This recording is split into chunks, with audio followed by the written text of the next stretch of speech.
اللہ تمہارے جرائم سے بے خبر نہیں ہے، اللہ تمہارے گناہوں سے بے خبر نہیں ہے، وہ تم سب کو دیکھ رہا ہے۔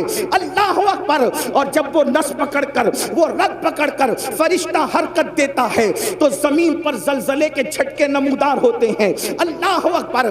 میری قوم کے جوانوں، پتہ چلا جب زمین پر اللہ کی عبادت کرنے کی بجائے جب زمین پر ظلم کیا جاتا ہے، جب زمین پر حرام کام کیے جاتے ہیں، جب زمین پر اللہ اکبر ناپ تال میں کمی کی جاتی ہے، اس وقت زمین پہ زلزلے آتے ہیں اور مجرموں کی وجہ سے بے گناہ بھی اس کا شکار ہو جاتے ہیں۔ اللہ اکبر۔ کیا یہ جرائم ہمارے اندر نہیں؟ ایک مرتبہ ام المومنین امام حاکم اپنی مستدرک میں لکھتے ہیں، لیکن محدثین نے اس حدیث کی سند پر جرح بھی کی ہے۔ اللہ اکبر۔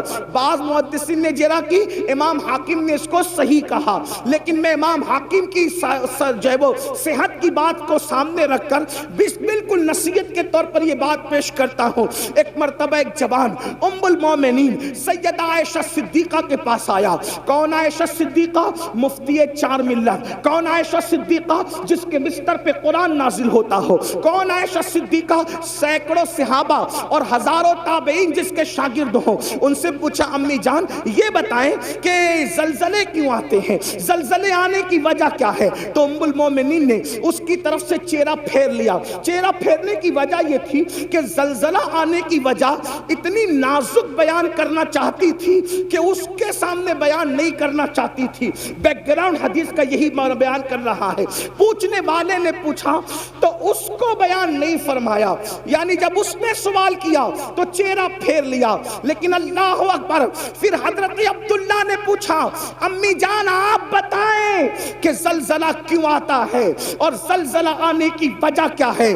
تو اس وقت ام المومنین نے ان کو جواب دیا، حضرت عبداللہ کو جواب دیا، عبداللہ زلزلہ آنے کی وجہ یہ ہے جب عورتیں اس نیت سے گھر سے خوشبو لگا کر کے نکلتی ہے کہ لوگ ان کے حسن کے فریب میں مبتلا ہو جائیں، ان کی طرف راغب ہو۔ خوشبو لگا کر کے عورتیں اپنے گھروں سے اس لیے نکلتی ہے کہ لوگ ان کے فتنے میں مبتلا ہو۔ پھر اس وقت زلزلے آتے ہیں جب عورتیں نامحرم اور مردوں کے سامنے، جب عورتیں نامحرم مردوں کے سامنے، اجنبی مردوں کے سامنے ننگی ہونے لگتی ہے، زنا کے لیے تیار ہو جاتی ہے، اپنے جسم کو پیش کرنے لگتی ہے، اس وقت زلزلے آتے ہیں۔ اللہ اکبر۔ ابھی آگے اور بھی روایتیں پڑھی جائے گی، اگر وقت رہا تو جتنا وقت مجھے دیا گیا میں اسی میں گفتگو مکمل کروں گا، لیکن آپ کی توجہ چاہتا ہوں۔ آپ سے پوچھتا ہوں کیا ہماری بہن بیٹیاں آج گھروں سے عطر لگا کر نہیں نکل رہی ہے، خوشبو لگا کر نہیں نکل رہی ہے، پرفیوم لگا کر کے نہیں نکل رہی ہے، خوبصورت بن کر کے نہیں نکل رہی ہے، میک اپ کر کے نہیں نکل رہی ہے؟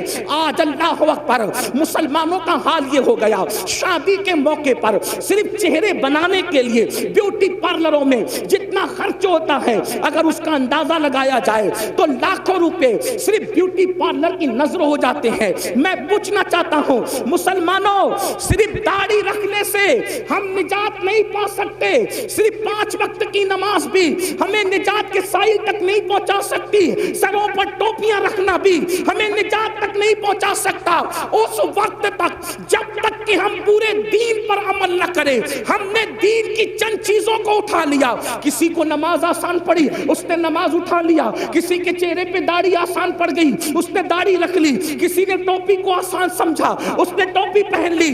یاد رکھنا، دین کو رسومات بنانے والوں، یہ رسمی عبادتیں نجات کے سائل تک نہ لے جائے گی۔ میرے نبی نے فرمایا وَالْعَاقِبَةُ لِلْمُتَّقِينَ۔ نعرہ تکبیر۔ آخرت صرف پرہیزگاروں کے لیے ہے، آخرت متقیوں کے لیے ہے، بلکہ یہاں تک فرمایا جو لوگوں کے سامنے ٹوپیاں پہنے، نمازیں پڑھیں، روزے رکھے، نیک عمل کریں، اور جو تنہائی کے اندر پاپ اور گناہ کرے، اللہ ان کی عبادتوں کو ان کے منہ پہ مار دے گا۔ خدا کو ایسی عبادتوں کی کوئی حاجت نہیں ہے، میرا اللہ حاجت اور ضرورت سے پاک ہے، اسے کسی کی عبادت کی ضرورت نہیں ہے، وہ بے نیاز ہے۔ مسلمانوں بتاؤ تو صحیح، اللہ اکبر، ہماری بیٹیاں